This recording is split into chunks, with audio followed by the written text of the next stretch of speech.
just tweaking my new bike at the moment. The Quintana Lucero. Yep, just I've only had that one for a couple of days, so just playing around and pretty much got it to where I want to be. So actually feels good. Walk us through your bike. What are the different components that you have on there? I mean, I've been with Profile for years, and these are some new bars I've got on the Cobra, the Carbon.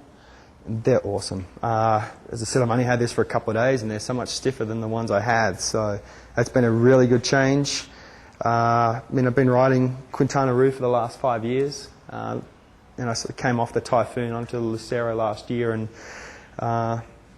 yeah, I mean, that's to me is perfect combination. I mean, it's aero bike, light. And looking across, I don't think you can beat these wheels. 808s. I mean, I love riding a disc, but having a set of Z8s is pretty hard to beat. So I had my fingers crossed trying to get a disc, but I was watching the Tour de France, and I think CSC had them all, so it's pretty hard to get my hands on them.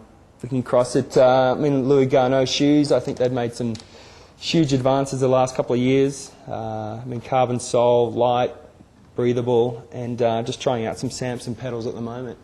It's a Colorado-based company, and I know Peter was trying them out, testing them, and I thought I'd just get my hands on and see what they're like. And you've got it hooked up to a CompuTrainer there? Do you do a lot of your training on that? I do. I haven't got a power meter on my bike out on the road, so I've just been doing a lot of specific training on the CompuTrainer, and just got a friend who's been sort of racing the Tour de France, and we sort of trading off notes last summer and just some sessions, and he gave me a few ideas, and it seems to have worked. I think I've turned my riding back around this year, and probably since March this year I've been doing a lot more sessions on the CompuTrainer. So good thing is it's still only sort of 2-3 hours a week on it, but it's a good return for that amount of time. And Chris, how do you justify, it looks like the steepness of where you're sitting to your profile position is pretty aggressive.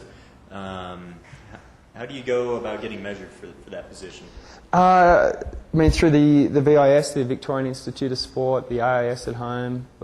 I guess we used them in past years, but now they're really specific to Olympics. So I use the State Institute back in Australia. But there has been a change in the last couple of years. When I was doing Ironman, I was a little higher, and I sort of ride pretty high seat and really aggressive, and I think sometimes that was to my detriment in Ironman racing. It's like to me, a really powerful position, but it was probably more fatiguing at times.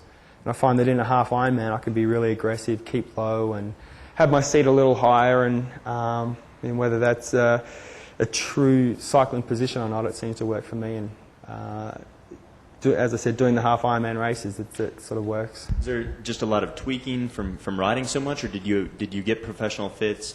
I got professional fits, but then I got into a bad habit where I'd raise my seat a little, and that felt good, and I'd keep doing it. So I think I got into a really bad habit. In the last 12 months, I've been slowly getting it back down again. So I mean, at the front end now, I don't think there's a need to go too low. I sometimes find I start to lose a bit of power. So the fact is, this head tube's a little longer than most, so this looks really short down here, but it's spot on for me at the moment. What are you riding mountain bike wise for your Xterra races? I've got light speed. So light speed pretty much with just profile components.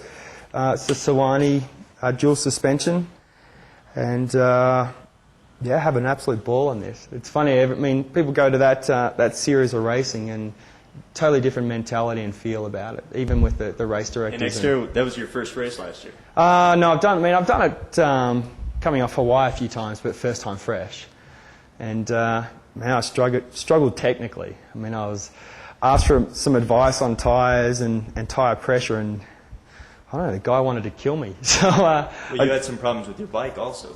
Yeah, I ended up snapping the rear derailleur off with about 3-4 kilometres to go, and asked a couple of the guys to push me along at the end, and no one would help me, so it gave me some motivation in the run. But the race is looking good. As I said, technically I spent a lot of time running where I probably shouldn't have, and hopefully I can turn that around this year. And Xterra is Xterra. A third of the people are going to crash, a third are going to have mechanicals, and you can say what ifs all day long, and I was just one of the I guess, the fatalities of that day, and I'd rather a broken derailleur than a broken leg, so it wasn't too bad. Talk a little bit about how you use Xterra and the road side of Tri to complement each other throughout your year. Do you do much training with Xterra throughout the year? I do. I mean, I'm starting to build that into my program now. I mean, a lot of my strength riding is obviously done on the road, even all my time trial work and threshold work. So I just find my biggest issue with mountain biking is technical work. So I normally go out there twice a week when I'm having my easy rides, and there's times I'll just keep repeating sections, and I'm like, well, I was pathetic at that corner, so I'll go back and keep doing it. So yeah, I go out for sort of an hour and a half, 2 hours twice a week and just try to perfect skills. But I'm just going to have to go out with a couple of guys now and follow them and try to hone in on those skills. And yeah, I mean, we're lucky we go out for 4, 5, 6 hour rides on the road bike. It pretty much translates across to fitness on the mountain bike.